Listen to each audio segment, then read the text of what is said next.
જય હિન્દ વિદ્યાર્થી મિત્રો, એસએસ એજ્યુકેશનમાં આપ સૌ વિદ્યાર્થી મિત્રોનું હાર્દિક સ્વાગત છે. વિદ્યાર્થી મિત્રો, આજે આપણે ધોરણ 8 સામાજિક વિજ્ઞાન વિષયમાં રિવિઝન કરવાના છીએ. આપણે સામાજિક વિજ્ઞાન વિષયમાં પાઠ 1 થી 5 પૂર્ણ થઈ ગયેલ છે. હવે આ 5 પાઠનું આપણે આજે પુનરાવર્તન કરવાના છીએ.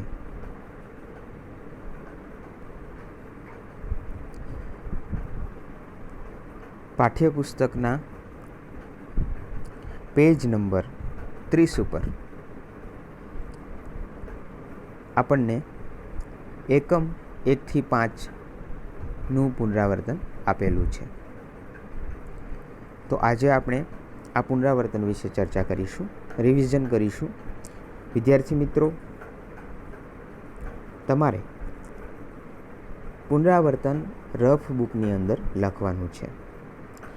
આપણે આ વિડીયોની અંદર જેટલું પુનરાવર્તન કરીએ એટલું તમારે રફ બુકમાં લખવાનું છે. તો ચાલો આપણે શરૂઆત કરીએ. તો ચાલો ફરીથી યાદ કરીએ. ભારતમાં સમવેપારી પ્રણાલી, ભારતની સંપત્તિનું વિદેશમાં આકર્ષણ, ભારતની શાંતિમય પ્રજા. આ 3 મુદ્દાઓ આપણે તમારે લખવાના નથી, એની માત્ર આપણે ચર્ચા કરીશું. તો પ્રાચીન ભારતની અંદર આપણને ખ્યાલ છે કે પ્રાચીન ભારત અર્થતંત્રની દ્રષ્ટિએ ખૂબ જ સમૃદ્ધ હતો. ભારતની ઘણી બધી ચીજવસ્તુઓ વિદેશમાં એનો નિકાસ થતો હતો. યુરોપની અંદર ઘણી બધી ચીજવસ્તુઓ જેવી કે મરી મસાલા, તેજાના, સુતરાઉ કાપડ, રેશમી કાપડ વગેરે ચીજવસ્તુઓની માંગ રહેતી હતી. એના કારણે આપણો ભારતનો વિદેશ સાથેનો વેપાર ખૂબ જ સારો એવો વિકાસ થયેલો.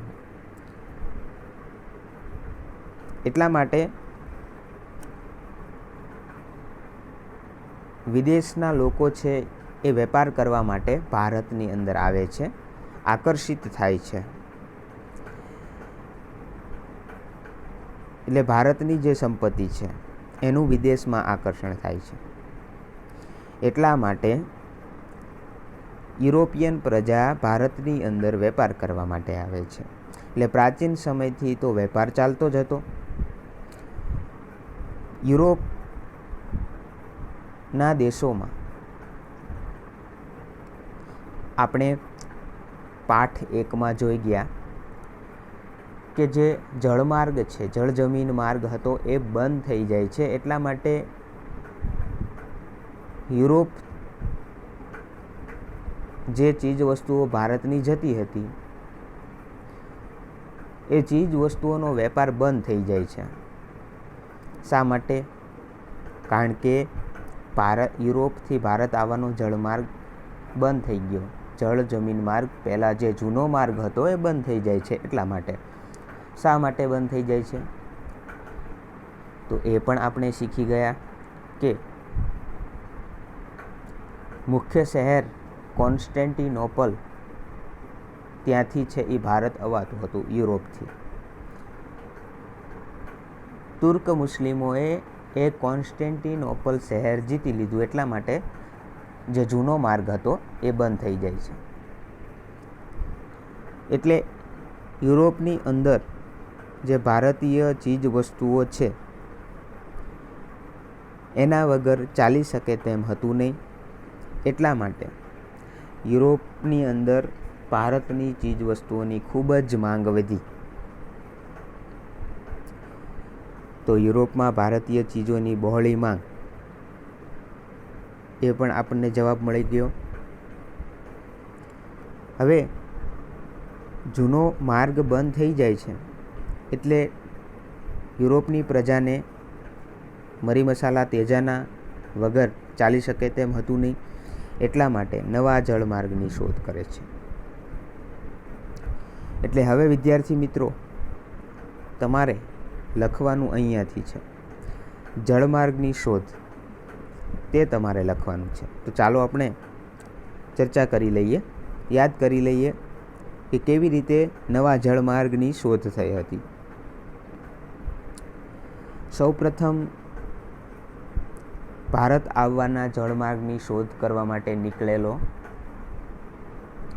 કોલંબસ ઈસવીસન 1492ની અંદર સૌપ્રથમ કોણે પ્રયાસ કર્યો? Christopher Columbus.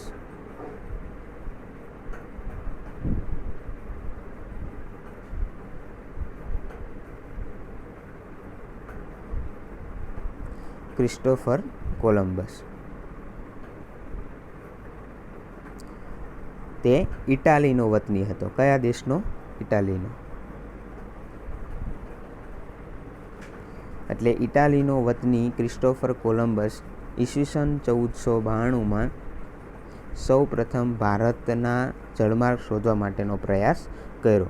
પરંતુ તે અચાનક જે પ્રદેશ એને શોધ્યો હતો તે અમેરિકા હતું. પરંતુ એ જીવ્યો ત્યાં સુધી પોતાને ભારતનો શોધક માનતો હતો અને એને વાસ્તવમાં કયા પ્રદેશની શોધ કરી હતી? અમેરિકાની. ત્યાર પછી પોર્ટુગલ દેશનો વતની આવે છે. પોર્ટુગલનો વતની વાસ્કો દ ગામા.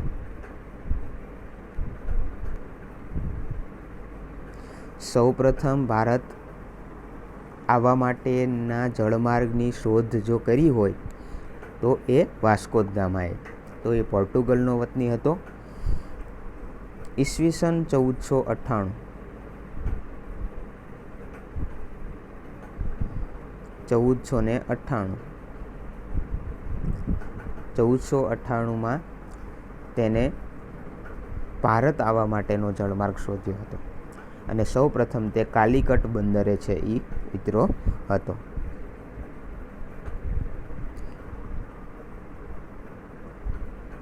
તો આપણે જળમાર્ગની શોધની અંદર એટલું લખવાનું છે.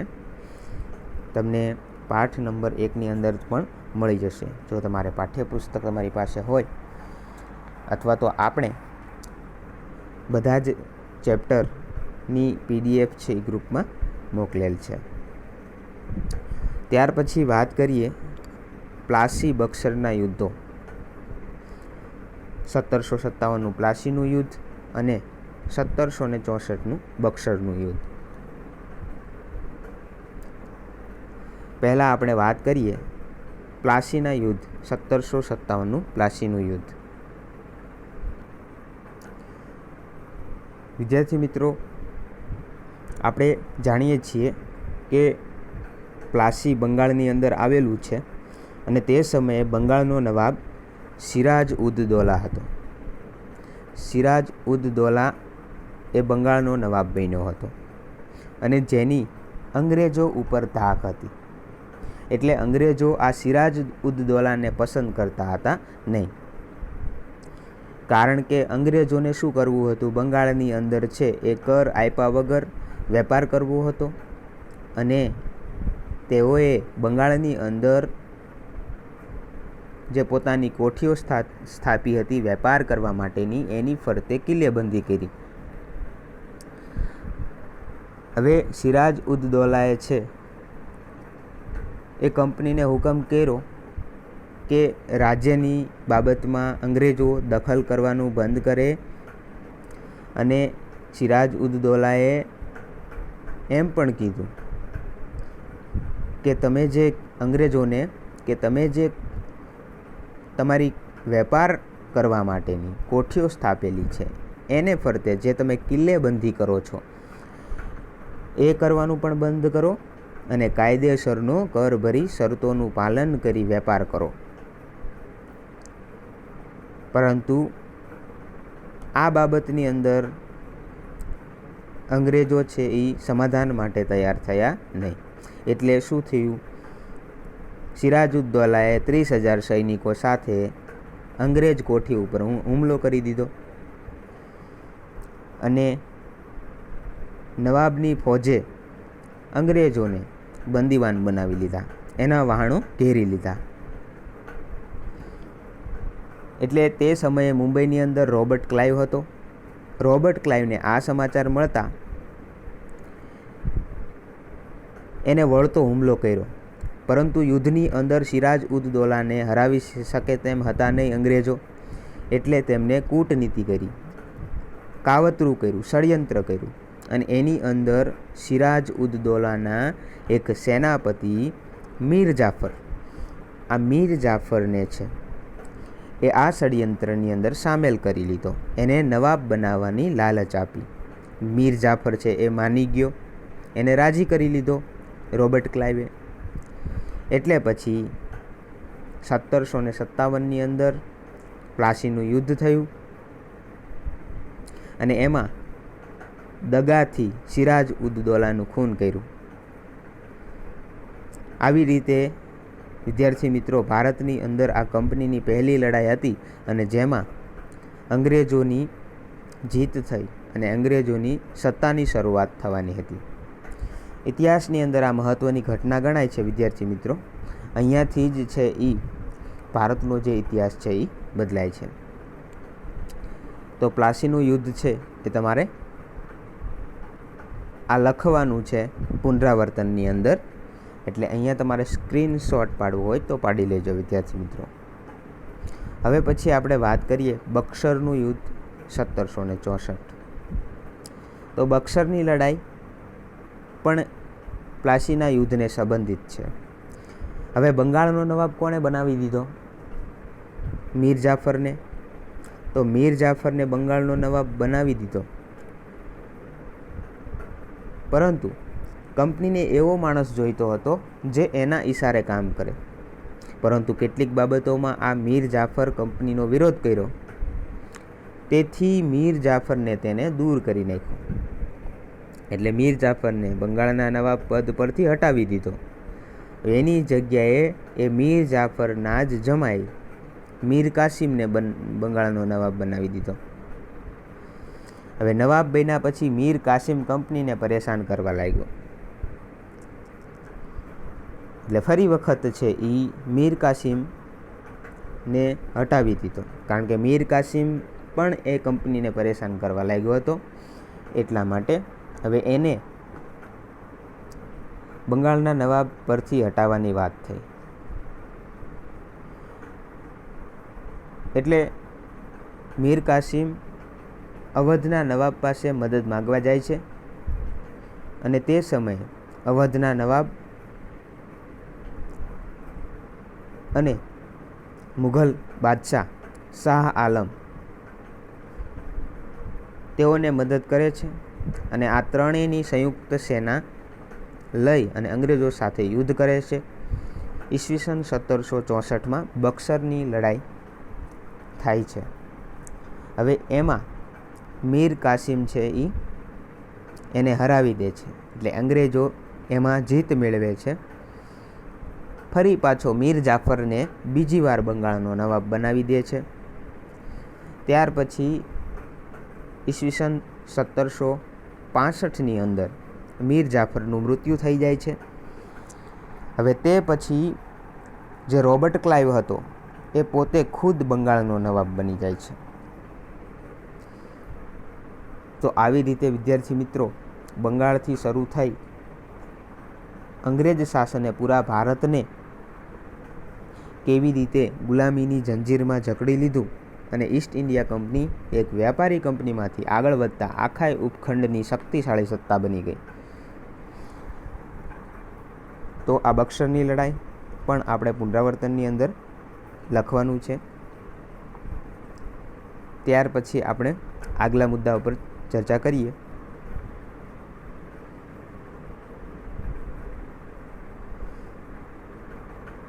વિદ્યાર્થી મિત્રો ત્યાર પછી આપણે જોઈએ મૃદાવરણ, જલાવરણ, વાતાવરણ, જીવાવરણ. આ 4 મુદ્દાઓ છે એ પાઠ નંબર 2 આપણી આસપાસ શું. એના છે, તો એની તમારે એ મૃદાવરણ એટલે શું એ અર્થ તમારે સમજાવવાનો છે. એટલે પાઠ નંબર 2ની અંદરથી તમે મૃદાવરણ, જલાવરણ, વાતાવરણ અને જીવાવરણનો અર્થ તમે લખી નાખજો. તો એની આપણે ચર્ચા કરી લઈએ. સૌ પ્રથમ મૃદાવરણ. તો મૃદાવરણ એટલે શું? મૃદ એટલે માટી. મૃદાવરણ એટલે માટીનું આવરણ. પૃથ્વીની સપાટી પરના ભૂમિ ભાગોને મૃદાવરણ કહીએ છીએ.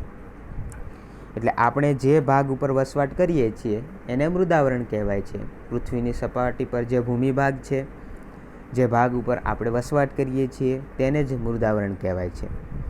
અને તે માટી અને ખડકો જેવા ઘન પદાર્થોનું બનેલું છે. મૃદાવરણ છે શેનું બનેલું છે? માટી અને ખડકો જેવા ઘન પદાર્થોથી બનેલું છે. તેથી તેને ઘનાવરણ કહે છે. ને તે પૃથ્વીની સપાટીનો લગભગ 29% ભાગ રોકે છે. તો આટલું આપણે મૃદાવરણની અંદર લખવાનું છે.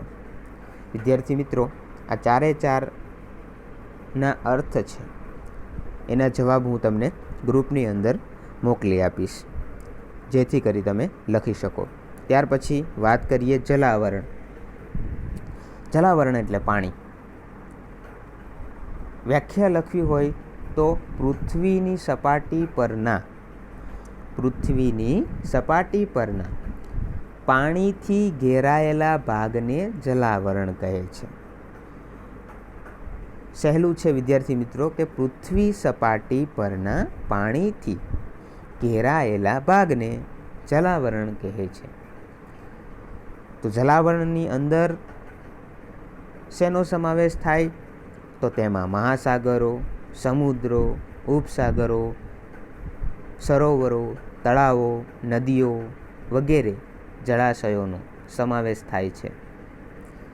જલાવરણ છે એ પૃથ્વીની સપાટીના લગભગ 71% ભાગ પર વ્યાપેલું છે.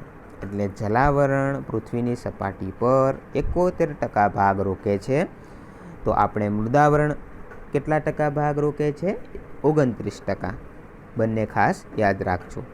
ત્યાર પછી આપણે વાત કરીએ વાતાવરણ. તો વાતાવરણ એટલે શું?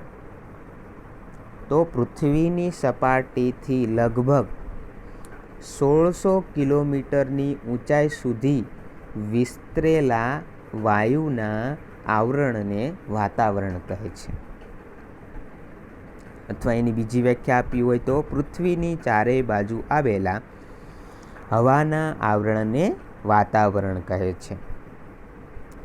એટલે વાતાવરણ છે એ પૃથ્વી સપાટીથી ઊંચાઈએ 1600 કિલોમીટર જેટલી ઊંચાઈ સુધી વિસ્તરેલું છે. અને તેમાં વિવિધ હવાઓનું આવરણ આવેલું છે. એમાં વિવિધ વાયુઓ આવેલા છે. વાતાવરણ છે એ રંગહીન, સ્વાદરહિત અને વાસરહિત છે.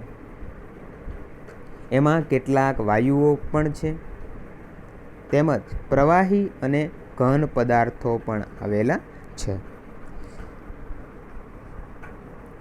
ત્યાર પછી આપણે વાત કરીએ જીવાવરણ. તો જીવાવરણ એટલે જીવસૃષ્ટિ. કે મૃદાવરણ, વાતાવરણ અને જલાવરણના જે ભાગોમાં જીવસૃષ્ટિનું અસ્તિત્વ છે તેને જીવાવરણ કહે છે. સૌર પરિવારમાં માત્ર પૃથ્વી પર જ જીવાવરણ અસ્તિત્વ ધરાવે છે. જીવાવરણની અંદર માનવો, વનસ્પતિઓ, પ્રાણીઓ અને જીવજંતુઓનો સમાવેશ થાય છે. તો આ 4 મુદ્દાઓ તમારે લખવાના છે. ત્યાર પછી આગળ વધીએ. આગળનો મુદ્દો છે બંધારણ. તો બંધારણ એટલે શું? તો બંધારણ વિદ્યાર્થી મિત્રો આપણે વાત કરી હતી કે કોઈ પણ દેશનું શાસન ચલાવવા માટે બનાવવામાં આવેલા નિયમોના વ્યવસ્થિત સંગ્રહને બંધારણ કહેવામાં આવે છે. તો આપણા ભારત દેશનું પણ બંધારણ છે. આપણા ભારત દેશનું બંધારણ લિખિત બંધારણ છે. તો બંધારણની વ્યાખ્યા તમારે લખવાની છે. પાઠ નંબર 3ની અંદરથી આપણને બંધારણની વ્યાખ્યા મળી જશે. ત્યાર પછી લોકશાહીનો અર્થ મળી જશે. પ્રજાસત્તાક, બિન સાંપ્રદાયિકતાનો અર્થ પણ આપણને પાઠ નંબર 3ની અંદરથી મળી જશે. તો બંધારણની વ્યાખ્યા આપણે આપી. લોકશાહી એટલે વિદ્યાર્થી મિત્રો કે જ્યાં લોકો દ્વારા શાસન ચાલતું હોય, લોકો માટે લોકો દ્વારા ચાલતું શાસન છે એ લોકશાહી કહેવાય છે. એમાં લોકો દ્વારા પ્રત્યક્ષ કે પરોક્ષ રીતે નેતાને ચૂંટવામાં આવે છે અને કોઈ પણ ઉમેદવાર એ ચૂંટાય એ પછી લોકોનું પ્રતિનિધિત્વ કરે છે અને સંસદની અંદર લોકોનું પ્રતિનિધિત્વ કરે છે ને એ લોકોની આકાંક્ષાઓ, ઈચ્છાઓની પૂર્તિ કરે છે. તો લોકશાહી એને કહેવાય કે જ્યાં લોકો દ્વારા શાસન ચાલતું હોય. ત્યાર પછી પ્રજાસત્તાક.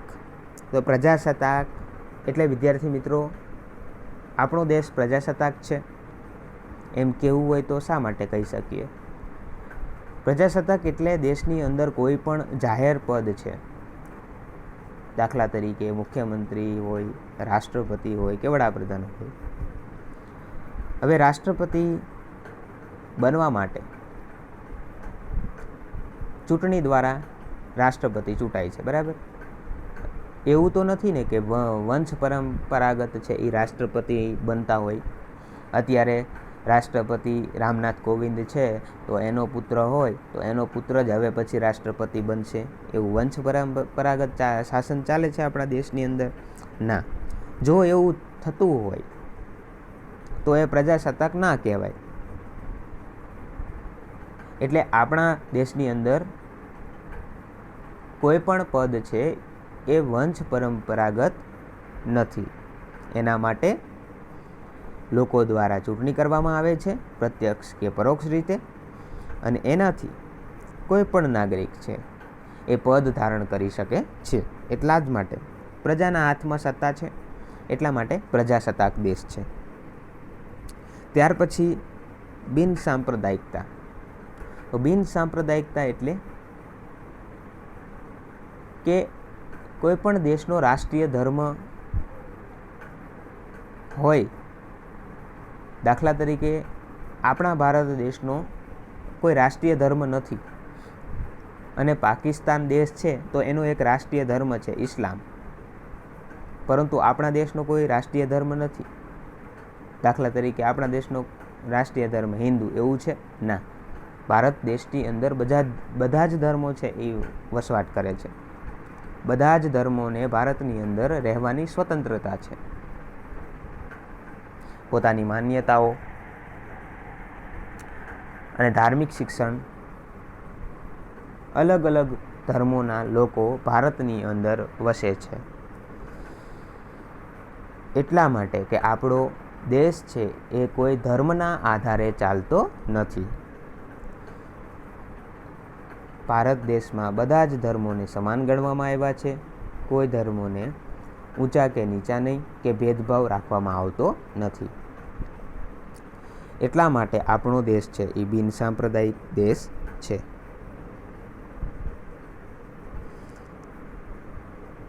ત્યાર પછી સંઘ રાજ્ય. તો આપણો જે ભારત દેશ છે એ અલગ અલગ જુદા જુદા 28 રાજ્યોનો એક સંઘ છે. એટલા માટે આપણો ભારત દેશ છે એ સંઘ રાજ્ય છે.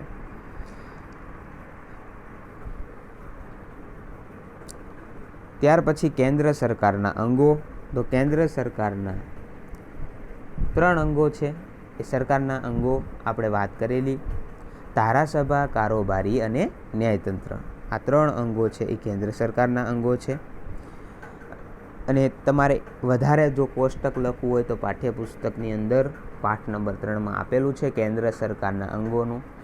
એની નીચે પણ પછી તમે લખી શકો કે ધારાસભા કારોબારી ન્યાયતંત્ર છે તો ધારાસભાની અંદર સંસદનો સમાવેશ થાય, લોકસભા, રાજ્યસભા. ત્યાર પછી બીજું અંગ જોઈએ આપણે કારોબારી. તો કારોબારીમાં વડાપ્રધાન અને તેનું મંત્રીમંડળ સમાવેશ થાય છે. ત્યાર પછી છેલ્લું આપણે અંગની વાત કરીએ તો ન્યાયતંત્ર. તો ન્યાયતંત્રની અંદર સર્વોચ્ચ અદાલતનો સમાવેશ થાય છે. તો આ કેન્દ્ર સરકારનું માળખું પાઠ્યપુસ્તકની અંદર આપેલું છે, એમાંથી આપણે લખવાનું છે.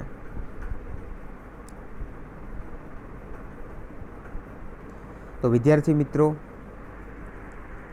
અહીંયા સુધી આપણે રાખીએ છીએ કેન્દ્ર સરકારના અંગો. ત્યાર પછીનું પુનરાવર્તન આપણે પછી કરીશું. એટલે તમારે છે એ થોડું છે એ તમારે પાકું કરવાનું છે, એટલા માટે આટલું રાખીએ આપણે. તો તમારે પુનરાવર્તનની અંદર કેટલું લખવાનું છે? જળમાર્ગથી શરૂ કરી અને કેન્દ્ર સરકારના અંગો સુધી લખવાનું છે. બરાબર, જળમાર્ગથી શરૂ કરવાનું છે અને અહીંયા સુધી લખવાનું છે. રફ બુકની અંદર તમારે લખવાનું છે અને પાકું પણ કરવાનું છે સાથે સાથે. બરાબર, તો હવે પછી આગળનું પુનરાવર્તન આપણે પછી ચલાવીશું. ત્યાં સુધી આવજો. જય મુરલીધર વિદ્યાર્થી મિત્રો.